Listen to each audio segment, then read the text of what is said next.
berterima kasih banyak sekali Pak kepada Bapak karena sudah mau meluangkan waktunya untuk dapat kami wawancarai pada pagi hari ini.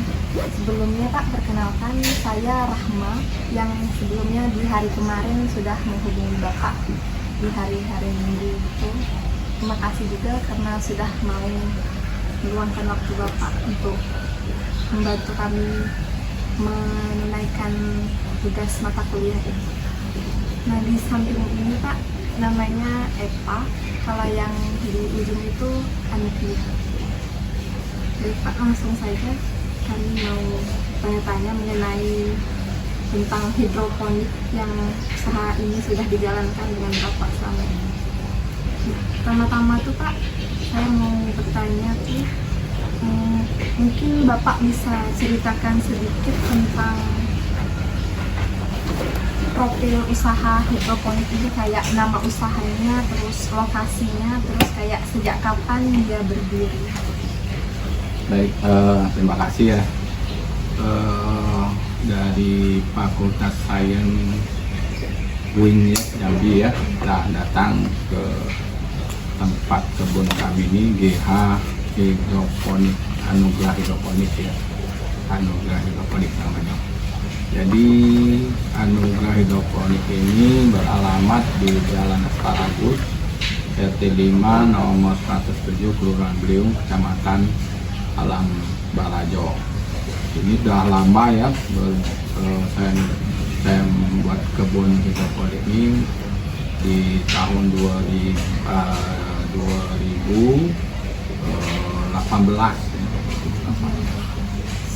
Lama.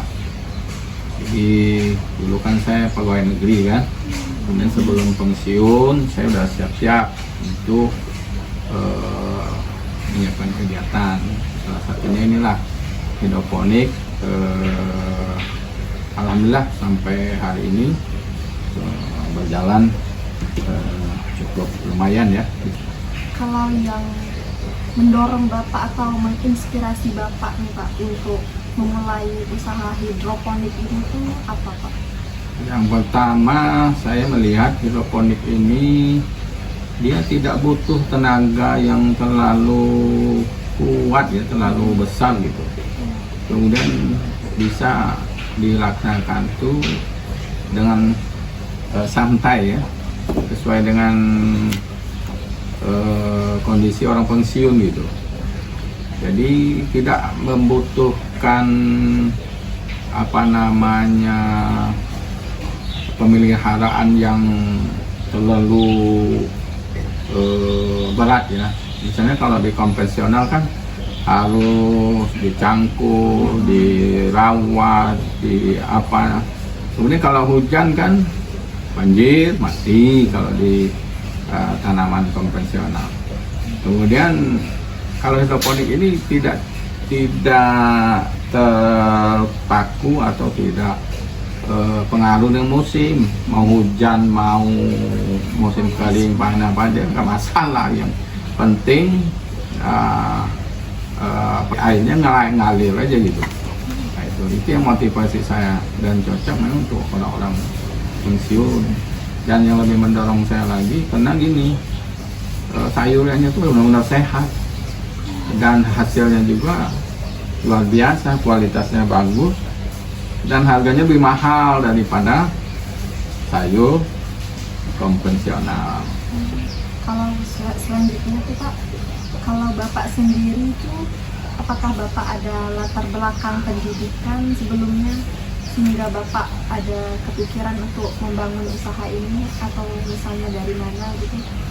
Ya awalnya kan adalah belajar ya, dari buku, dari itu, kemudian ada kesempatan saya diikutsertakan di Balai Pertanian ya, untuk belajar. Kemudian saya juga diberi kesempatan untuk mendapatkan sertifikat untuk menjadi salah satu tenaga penyuluh hidroponik di swastanya gitu, bukan di pemerintah. Kalau pemerintah kan ada penyuluhnya sendiri. Kalau saya dari saya dapat sertifikasi ya, sertifikasi untuk ngajar ini. Jadi berapa apa namanya masyarakat yang perlu apa, kadang-kadang dipanggil untuk memberikan edukasi ya, kelompok masyarakat mana gitu.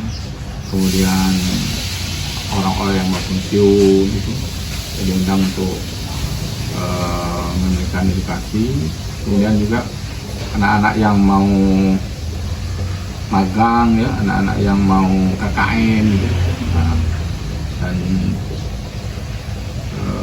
alhamdulillah itu apa namanya berkat pengalaman terus bertambah kan, ya itulah belajarnya gitu. Berarti cara Bapak belajar tuh misalnya kayak dari YouTube gitu, kayak baca buku gitu.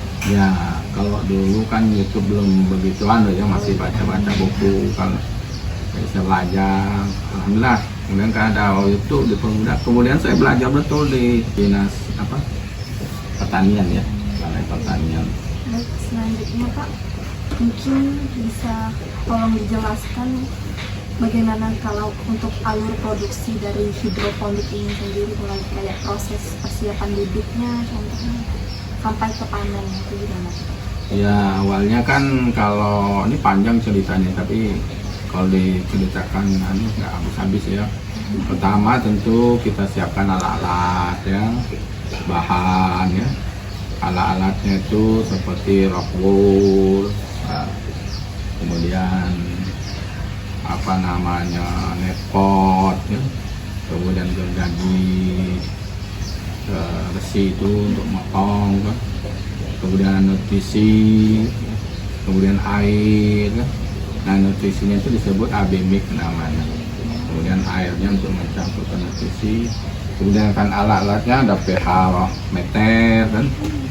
Nah, terus kemudian ada alat ukur larutan ya, larutan untuk mengukur nutrisi tadi ada.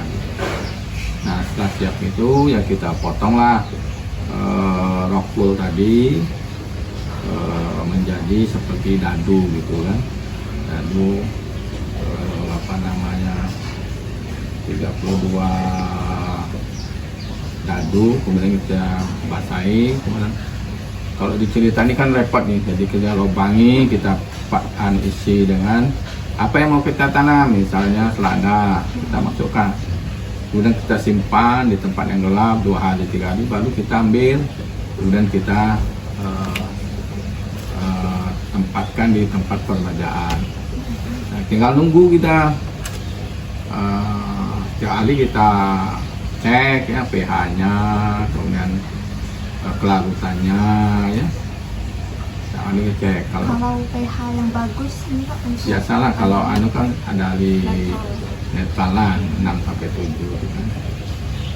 Nah, kemudian kalau kita lihat kan sesuai umurnya, misalnya yang masih muda ya sudah kelarutannya agak rendah gitu kan, nutrisinya itu AB. Kita tunggu sampailah hari panennya gitu.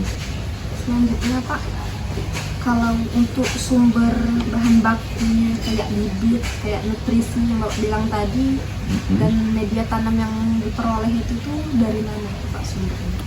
Kalau nutrisi, kalau bibit ini kita beli ya di toko-toko pertanian banyak ya. Berarti beli di daerah sini aja gitu Pak? Ya, yang ada di sini kita sini. Kemudian kalau ada apa di Shopee kita Shopee ya. Sesuai. Yang biasanya susah didapat tuh apa tuh Pak kalau di sini?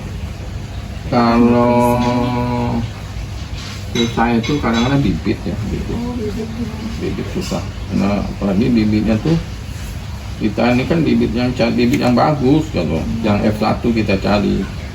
Kalau yang F2 tuh kurang bagus ya, kita menjaga apa ya, mutu ya, mutu supaya apa namanya kayu kita memang terjamin sehingga pelanggan itu enggak kecewa ya, karena bibit ini menentukan baik apa tidaknya gitu. Dan ada juga mereknya tuh, mereknya juga menentukan juga gitu. Udah kalau bibit bagus pasti bagus hasilnya. Menurut Bapak tuh bagaimana sih strategi pemasaran yang digunakan agar produk hidroponik ini dikenal sama masyarakat? Ya kalau produksi pemasarannya kalau sampai saat ini saya nggak masalah ya, malah kekurangan. Kekurangan artinya masyarakat sudah tahu bahwa sayur hidroponik itu sehat. Nah, saya nggak susah-susahan ya. Begitu panen habis, bahkan sudah ada yang booking gitu. Ini untuk saya dan langganan udah banyak ya. Kita juga masukkan ke mall-mall, kemudian ke rumah makan besar di Jambi. Kalau tetangga daerah sini sendiri Pak, biasanya bisa mau beli itu? Iya, banyak juga tetangga. Cuman kadang-kadang kita nggak kebagian gitu kan. Kalau tetangga kan belinya sedikit. Kalau ke mall ke apa itu kan belinya jumlah besar, jadi kita langsung. Kemudian kita juga buka online ya, ada yang pesan online. Selanjutnya, apa sih Pak tantangan terbesar yang pernah dihadapi dalam menjalankan usaha hidroponik ini? Kalau tantangan itu yang pertama ya, kan itu modal. Karena buat GH-nya itu yang paling mahal. Yaitu greenhouse tuh, itu bahan-bahannya tuh dari baja ya, besi baja itu yang paling mahal. Yang kedua, kalau listrik mati gitu. Listrik mati kan terganggu itu, kadang mati seharian. Nah untunglah kalau ada genset kan enak. Tadinya sebelum ada genset kan repot juga, harus kita siram dengan manual. Setengah jam aja mati dia langsung laju. Ini 24 jam hidup terus. Baik Pak, selanjutnya apa usaha Bapak ini membuka lapangan kerja bagi masyarakat sekitar ini nggak Pak? Kalau sebenarnya iya ya, cuman saya pikir masih bisa ditangani sendiri untuk keluarga aja sudah cukup lah. Kalau yang di tempat besar yang kita pekerjakan orang. Kalau rencana Bapak buat pengembangan hidroponik ke depan tuh kayak gimana? Oh, saya ini kan terbatas dengan tanah gitu. Kalau nggak saya kembangkan lagi ini, karena sudah nggak ada lagi tempat nih. Lahannya terbatas. Menurut Bapak sendiri kayak peluang kerja bagi entrepreneur muda dalam bidang pertanian tuh? Wah, inilah apa namanya yang harus jadi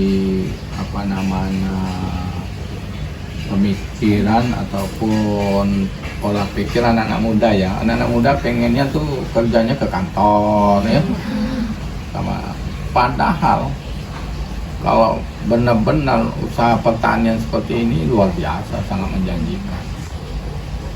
Cuman mereka masih berpikir